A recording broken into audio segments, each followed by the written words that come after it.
only place for everything Vikings. 6, 1, 2, Vikings. Welcome back to 612 Vikings. I am Dustin alongside Drew, and we are back post NFL draft. The Minnesota Vikings made all of their draft picks, and we even got some number assignments too. So we'll be talking about a lot of that, some other Vikings news as well. But Drew, how are we doing on this wonderful Wednesday evening? I guess it is now. Yeah, we got the draft. We got Rob Brzezinski's first draft in the books. There's some moves that we might be making after the draft, post-draft. Some moves we made during the draft that a lot of people are either happy about or not happy about. So, but we'll go into that in a little bit and discuss all that on the show here. Yeah, for sure. So let's start with the Vikings draft recap. So, I just kind of want to gauge your kind of thoughts. I know we talked a little bit about this off air. How are we feeling about this Vikings draft class? And I kind of feel like it's been, kind of, I don't want to say like needs, but needs in a way. You got your defensive tackles. You stocked up on two of them.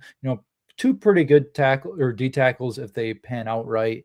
You got a safety, a couple defensive backs in that draft. I mean, the Vikings even drafted a fullback, so that's a position I guess they really wanted and needed. And they got Max Bredesen, from Michigan. But how are we feeling about this Vikings draft class? Yeah, I went live stream for round one on the 612 account, so you could see my real raw reaction of the draft pick. Dustin got his real raw reaction. He posted that on his personal account, but in the moment, you look at it and you're like, hey, why are we taking this guy who's a consensus second round pick? Is this a reach? You start to panic a little bit. You find out that all of a sudden it's because of the foot thing and all these injuries. And it makes sense why a lot of people are pushing him down the board. And that's kind of the train I was on of why we're taking a guy with foot injuries in the first round. But I will say, I said he's got the talent in order to do it. I said during the live stream, if this guy's a hit and he's an all-pro caliber player, we could be looking at a Chris Jones type of player. And obviously if it misses, then he'll just be, it just thrown into the bin of having no GM taking a draft pick. So either way, I feel like you can't really, I guess you can lose in the scenario, but I think, it's one of those things where it's either going to work out great and you're like, hey, it worked out great for us, or it's going to be a thing where that's exactly what I expected to happen. That's such a Vikings thing to do. So it's going to be one of those two things, like I said in our live stream. Yeah, and I was kind of looking at this draft class, like, you got your Caleb Banks, your first round pick, where he's going to kind of, depending on how you look at this, good or bad, he's kind of like your Sharif Floyd in a way.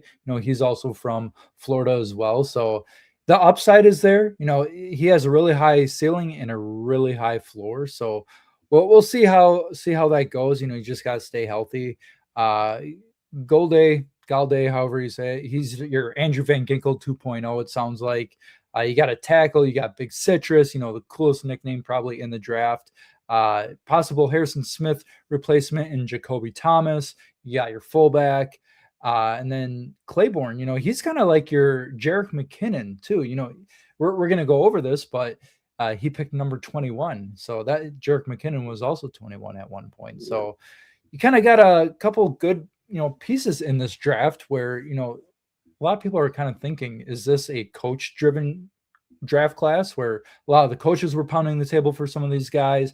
I don't know how much Rob Brzezinski knows about a lot of these guys, but we'll kind of see. There's a lot of upside with these guys, a couple project guys as well. So excited to see, Caleb Banks and Big Citrus be on the field at the same time, see that front four, front seven, everything like that too. So should be pretty interesting.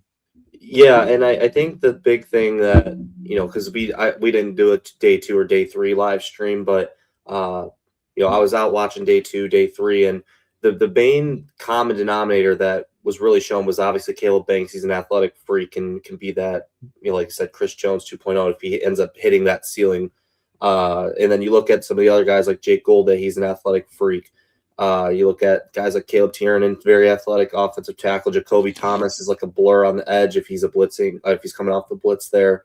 And then you get a little bit further down with Charles Dennings as well from Stephen F. Austin. Athletic freak as well. He's very lengthy, got some good get up on him, very long arms. So, like I said, a lot of these guys, they have the athletic ability to do it, and most of them have produced. Like you look at Jake Golday, he's been a fairly well, produced player at Cincinnati.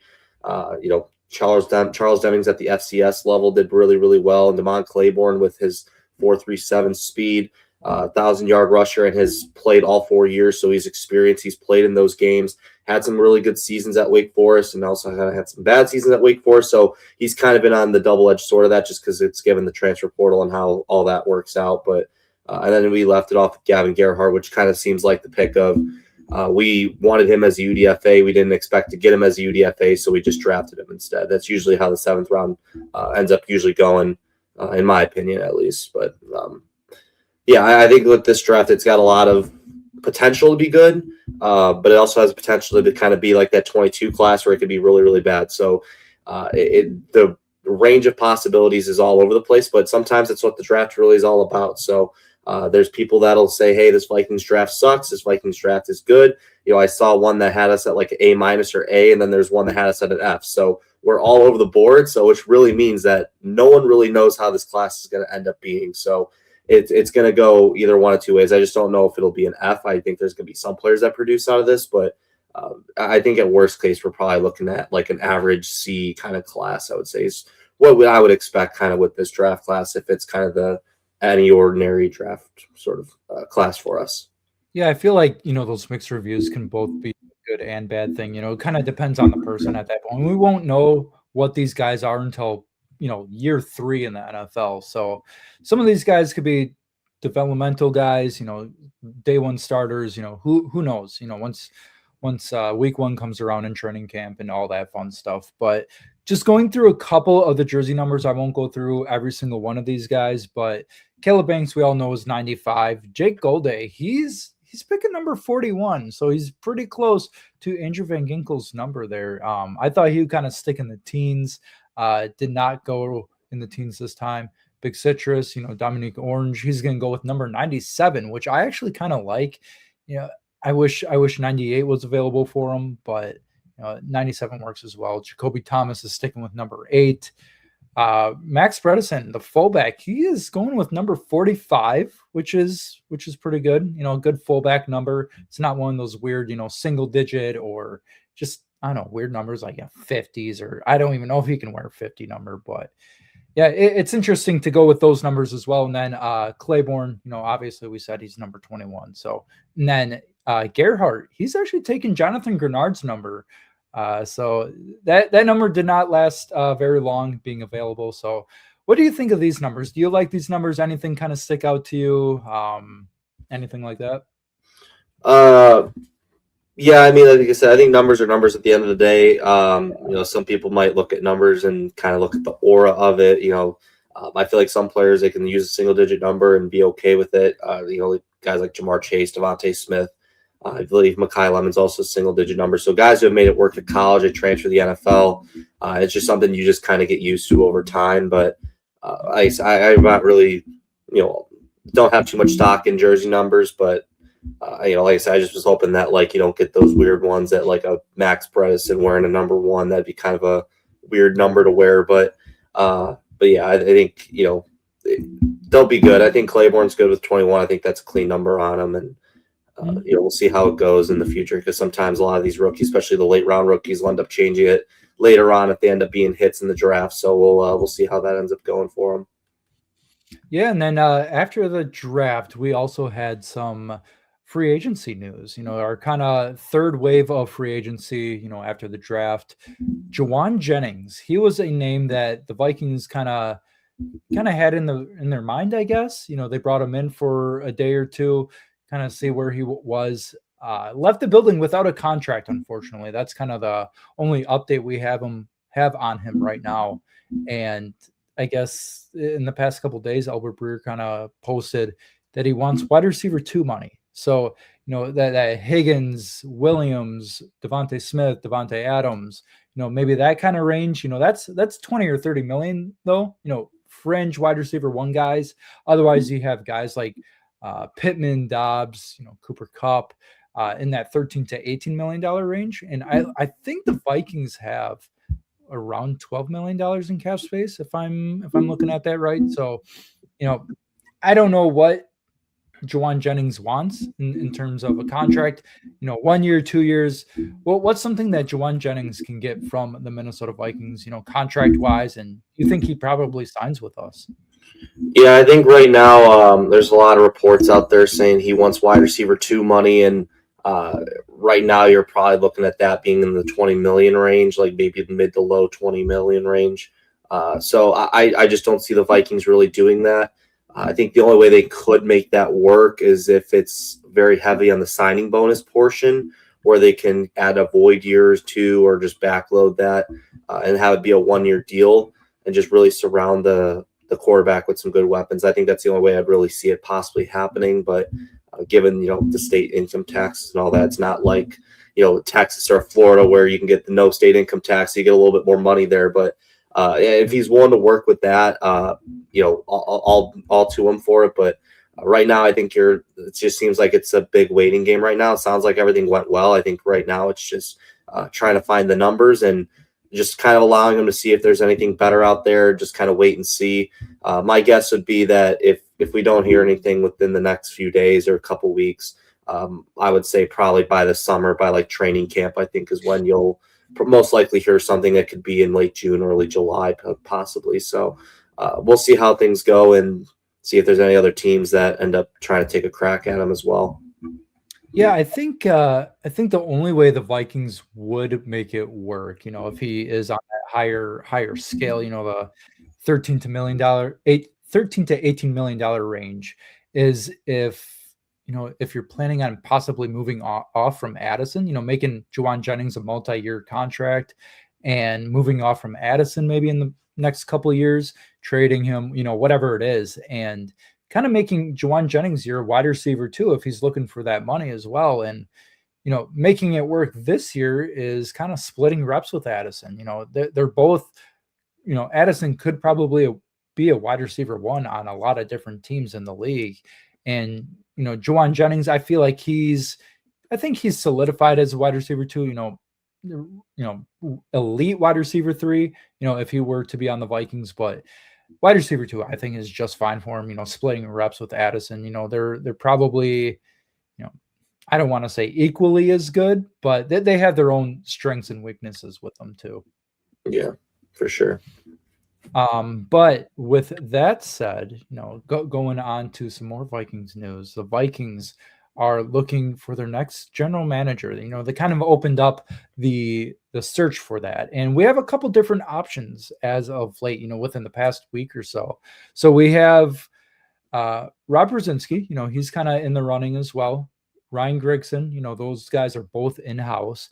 And then we have another one that popped up today, and that is the assistant GM of the Bills, Terrence Gray. He actually used to work for the Minnesota Vikings as a scout, which I don't know for how long. I think it was 11 years, if I remember that right. But what do you know about Terrence Gray? What can you tell our awesome 612 audience about Terrence Gray? Yeah, so I believe he was a scout in like the early 2000s, kind of like that Trent Green, maybe a little late Priest Holmes, for sure Larry Johnson in that era. But, he ends up getting scooped up by the Vikings, moves over there, and was, like you said, was with them for 11 years. So it's really kind of hard to tell and put a finger to which picks he's really had his fingerprints on. And the only people that would really know that would be the Minnesota Vikings, because they're the ones that are in the building. The Wolves are in that building. They should know who's got what, who likes what, and their track record on certain players that they've liked. So if they're bringing him in, usually that might be a good sign. But if you look at the track record of when he would have been here with the Vikings, you're looking at, Adrian Peterson, Harrison Smith, Chad Greenway. So those are some big first-round picks there, but you can even look to like the later day 2, day 3 picks and guys like Daniil Hunter at the 3rd round, and you got Stephon Diggs in the 5th. if you want to go Eric Kendricks in the second there, but even guys like Everson Griffin who've really stepped up. If you really want to go deep down in the bargain bin, you can even go with John Sullivan, who was a really good center for him in that 09 season for out of Notre Dame. But, obviously it comes with his misses too. Guys like Christian Ponder, Sharif Floyd, if you want to count him as a miss, but even though kind of out of his control a little bit, I would say. With that, but you kind of look at the Toby Gerhardts, the Matt Khalils, maybe guys like Tavares Jackson, John David Booty. I mean, would say, like Tavares Jackson, probably you're hoping that he could have been just a reputable quarterback and just kind of held the fort down and maybe did a little bit, but just ultimately was not the guy, just a career backup. At John David Booty, he was just there for a few years and pretty much was out of the NFL at that point. So like I said, it's really hard to tell, which ones he's which ones he's had his fingerprints on, but I think this is a scenario where you trust the Wilfs that they're in the building. They see him. They've known what his track record is, especially when it's lasted 11 years. They know what kind of players he's looked at and scouted, and hopefully maybe it's on more the positive end of, or the Griffins, the Neals, the Diggs, the Kendricks versus the Sharif Floyds, the Tavares Jacksons, the John David Booties, and those sorts of misses. Yeah, I wouldn't mind, Terrence Gray back in the building, as a GM. He's also a wild card, kind of like what Kwesi was. I mean, they're two different styles of GMs, but it'd be kind of interesting to see what Terrence Gray is like. I was listening to, I think it was Purple Daily. They were kind of making the comparison to, a head coach. You can sign a head coach for a year or two, and if it doesn't work out, you can fire him. A GM, you can kind of do the same thing. And then, they're kind of looking at the owners. That's a whole nother topic too, is the Vikings fans and the media was kind of looking at, is the time ticking for Mark and Ziggy Wolf for ownership. And, just to kind of script that topic for a little bit, you can only sign owners for, a couple decades. You can't really move on from them that quick, but maybe that's another topic for another day, or we could maybe move that to the end of this episode too. But, looking at other outside candidates too, could the Vikings look at a guy from the Rams, the assistant GM, John McKay? He's another guy, a guy from the Eagles as well. I forget what his name is too. Al-Khalidi. Yeah, him as well. So, there's a couple of options that the Vikings could go with. I'm not on the train of Rob Brzezinski or Ryan Grigson. Honestly, I don't know what your take is, but yeah. So with Ryan Grigson, I think with him, your best case scenario would be that he was really young-ish, kind of on the younger side when he got hired by the Colts. Gets fired within a couple of years there. People kind of blame him for the reason why Andrew Luck didn't pan out, but at the same time, their current regime right now is also, they didn't do him any favors either by constantly throwing him out there injured all the time too. So it's one of those things where I you can blame Grigson for the injury portion, but you could also say, well, that, did that contribute to the early retirement? Sure, it did, with all the injuries that stockpiled because you missed so much on the O-line. But at the same time, Chris Ballard is the one that kind of pushed him off the edge a little bit. So I think, there has to be a scapegoat. They're going to go with the guy that's currently fired and not the guy that's currently employed with the Colts right now. So I think that's just something to kind of take into consideration. I think your main hope would be that he sat back, he's worked his way up, he's learned something, and he has worked his butt off to get to where he is now, being just kind of a mid-level scout-ish, in the director of player personnel or something along those lines, to assistant GM and being that right-hand man. So, but obviously we all know the cons of what the downsides are, is that he doesn't learn anything. He just is like a Trent Baalke 2.0 and then doesn't do anything. So it's kind of we'll see what happens. I mean, you kind of with that, you just kind of see if he's learned something. If they do go with him, there's nothing that we can really do about it, and just hope and pray to God that he's learned his lesson and he's got better, and a retread GM is the next big thing. But yeah, I think that's just the main thing with that. And then another thing too that I was kind of thinking about as well, and there's some other candidates out there as well, and everyone kind of knows how the Rooney Rule is with certain GMs, where if a GM is, or a head coach is promoted from an assistant role, so like a coordinator to a head coach, or an assistant role to a general managing spot, that the team gets 2 third-round picks, one for the year they got hired, and then the one after. So, like, for example, the Lions were poached from Aaron Glenn, so they got the 3rd round pick from last year, and then they got their 2nd, 3rd round pick. So now the Aaron Glenn train for their comp picks has sailed.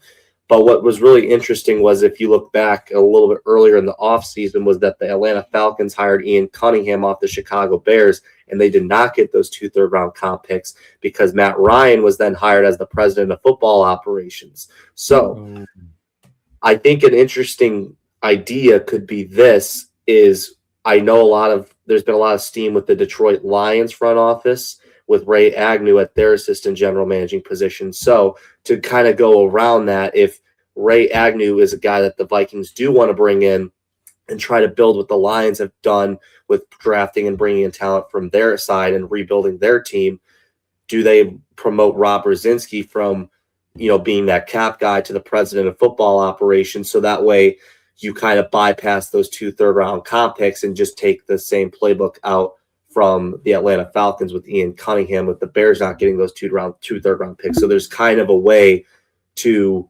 tweak that and kind of get around that rule. So that way, because I think for me, I kind of looked at it as that if you had 2 candidates that were of the same resume, and one was a team that was going to get 2 third-round comp picks, and one was going to be the team that does not get those 2 third-round comp picks, I think the team would pick the competitive advantage and kind of have the minority kind of get the shaft there, unfortunately.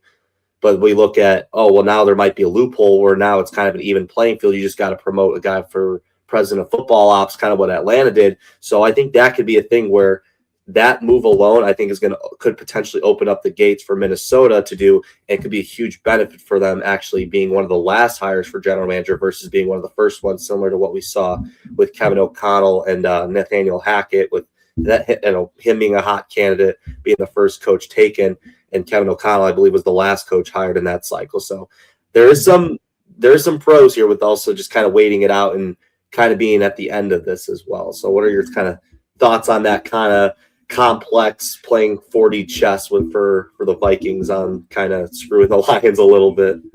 Yeah, I don't know if that's 4D chess. I think that's even probably even past that. It's complexing my brain. But there's always a formula for everything. But honestly, what should the Vikings do? Should they try to get their comp picks, or what? We don't know. Their GM search, easy for me to say, is going to be complex. I think it's going to take a while. I think it'll probably be close to, maybe June, middle of June, that they'll probably get their guy. I mean, it could take up until next year too. I don't foresee that happening, but we'll kind of see what they do. And do you want a guy that's the X's and O's, or do you want a guy that was like Kwesi, where he deals with numbers and chances and all that stuff? We gotta see what the Vikings want to do with that. Yeah, and I think with this one too is, I know a lot of people on social media have kind of declared war for the Vikings fans on the analytical GM, and just to kind of rope them back in. I mean, Kwesi was such a outlier of what the actual analytical general manager would be, because when you look back at his first draft class, those trades he was making was just not very analytically driven. It was more, we just need picks. We need to trade back. So his was, the more cracks we get, the better, and we can save some money and do this, that, and the other. Where he's not the traditional football analytic GM is what, guys like the Rams GM and what's his name, Les Snead, like that is the traditional football analytical GM, and even guys like Howie Roseman, that is the traditional football analytic GM, where Kwesi really isn't that as much, that because he comes from Cleveland. Cleveland is an analytical front office,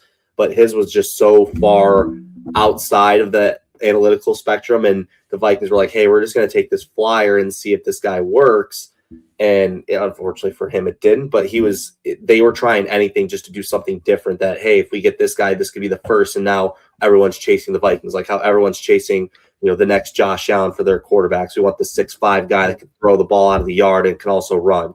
or they can be the next Patrick Mahomes, the guy that can scramble like a chicken with his head cut off and then throw the ball sideways all the way to the other side of the field and hit a receiver. So I think that's kind of what they're looking for. They tried, it didn't work, and you just kind of move forward. So I think just with that, I think with the analytical guys, not to declare war on the system, just kind of calm the fan base down a little bit with that, is the analytical guys will have a very detailed reason of why they're doing it, where everyone wants the football GM side where, oh, well, we're taking this guy. So the football GM's like, yeah, they understand it. They know the football. They've been in the trenches, but the football guys don't always understand the reasoning why. They just go, it's kind of like, when you ask a kid, they're like, hey, what's your favorite food? And they'll say like pizza or burgers. And they'll go like, well, why do you like pizza or burgers? And they just go, well, because it's good. And it's like, well, you can't just say that. Like, there's got to be a reasoning behind it. So there's pros to both sides. We're obviously the big pro football guys, that they've been there, done that. They know what they're looking for. They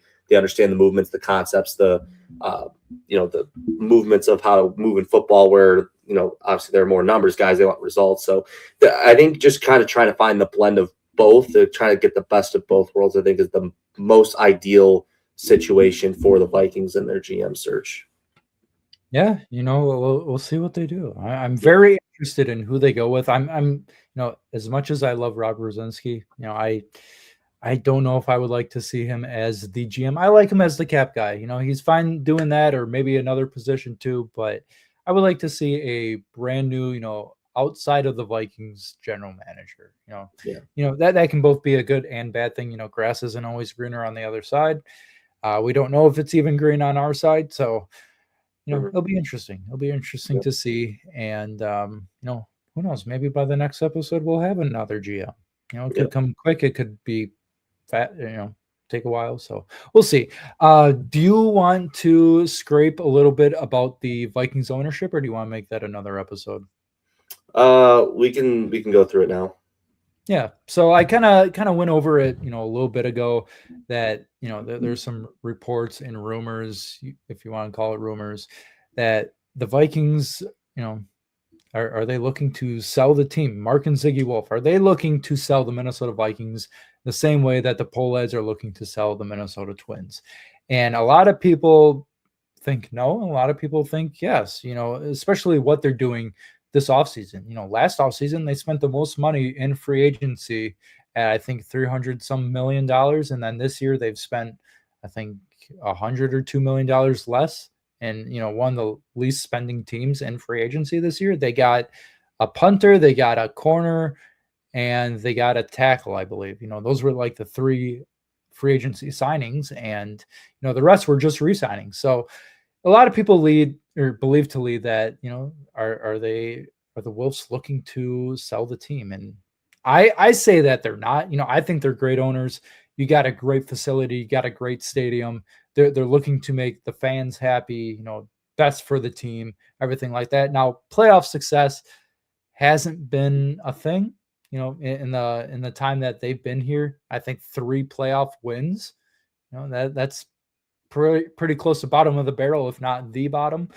So, what's your thoughts on the Vikings ownership? Do you think that, they're looking to sell the team, or do you think that's just kind of hocus pocus?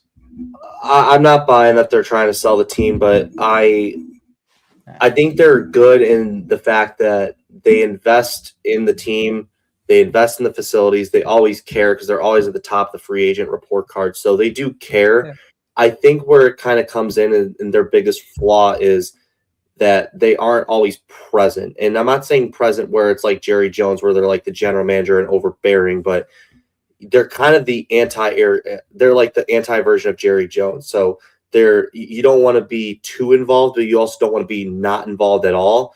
So I think what their biggest drawback is just they're kind of all over the place. They have the Orlando team. I know they're big in the real estate market as well. And there's a reason why so many Wilf brothers are invested into this team, is because they know they have to be present. And when they're all traveling all over the place, I think that's just kind of where their drawbacks are, because we can just kind of take a look at the last few regimes. So Kwesi just not showing up to work allegedly, or, not always being present there during important moments of the offseason. Yeah, and I think that's where it's like, where are you at? Just because it's the offseason doesn't mean that you're not there. And you go back to the Zimmer and Spielman thing where they had no idea they weren't even on speaking terms for like a year or something crazy like that. I mean, it's. Yeah. I think that's where the biggest drawback has been with the Vikings. Just you don't want to have that owner be overbearing, but you also don't want to be not present at all. Like you want to be there, just be present, than nothing at all. So, I've been at workplaces, many different workplaces before, where I'm at now, but I've had bosses that are micromanaging. They're always on your butt and they watch you every single step of the way. But I've also had bosses that just kind of sit on their butt and they do nothing and they just let you do your thing. So, there's no right or wrong. And, you want to kind of have a mix of both where they're checking in on you somewhat frequently, but not also leaving you out on an island where you feel like you're drowning either. So I think that's just been the biggest issue with the Wilfs right now. And I think that could be the reason why there's not been the playoff success. And I think they have to seriously consider that they have to be more present. And I think that's kind of why I'm more on the train of hiring Rob as the president of football ops. So then you kind of have a de facto extension of the ownership to you and you're overseeing it. And you have the general manager then doing the things. So that way we don't have a Kwesi taking a month off or, being with his family during a training camp or having coaches not even on speaking terms where Rob could have the power and authority to say, hey, you're not cutting it for this, this, and this. And it could actually lead to a GM being fired. So because the GM before would just report to the owners where now if you have a president of football ops, they report to Rob if he were to get that position. And he has the right to fire people too. So I think that would be a really interesting, and honestly, that's the one I'm hoping for this offseason, is the one that I'm really striving for, and I hope Rob ends up getting. Yeah. Like I said before too, earlier in this episode is, it's not like a coach or GM where you can just move off of them in a year or two, if they're bad, you kind of have to stick with it for, 10, 20, 30 years. So you kind of have to be careful what you wish for in a way too. And, was Rick Spielman all that bad, with a lot of his hits, a couple misses too, was, depending on how you look at it too, was Kwesi all that bad? Obviously he got fired and everything, but a lot of people look at Kevin O'Connell, like, is he a potential fire candidate too? If he doesn't do well this year, misses the playoffs, whatever it is. But, side note, it is an off year or even year. So it should, he should be making the playoffs, if we're going off of the Vikings schedule here. Yeah. Schedule, whatever it is, where they miss the playoffs every other year. But outside of that, I'm curious, like I said, of what GM they're looking for and, what the Wilfs want to go in which direction. So should be interesting. That's all I can say about it. Don't have too many thoughts, honestly, about it until we kind of see all the names that they're interviewing and looking at and who they want to bring in and everything like that. So should be cool. Yeah. Other than that, is there anything else that you want to touch base on, Drew, before we end this episode? No, I think just right now we're all kind of on phone watch, seeing if there's any updates, news, Juwan Jennings news, GM general manager news, any other UDFA pickups that might come about, with the supplemental draft coming up with Brandon Sorsby potentially entering that. That's something to keep an eye out over the summer. So first time we've really been having a supplemental draft, be kind of on a watch for it, and maybe a potential Vikings fit, and they want to really make that quarterback room deep. So we'll kind of see what happens there. Yeah, for sure. Awesome. Well, that will be a wrap for this episode, guys. Make sure you guys do leave a like if you're watching on YouTube. Follow us on Twitter as well, or X, whatever you want to call it, 612 Vikings, and listen to us on Spotify, Apple Podcasts. Same at 612 Vikings. You'll see us there, and if you don't want to see our ugly mugs, you can just listen to our beautiful voices because we have such angelic voices, right, Drew? Yes, that's correct. Yeah, see, I got a witness. So make sure you guys go do that, and we will see you guys in the next episode. Skol Vikes.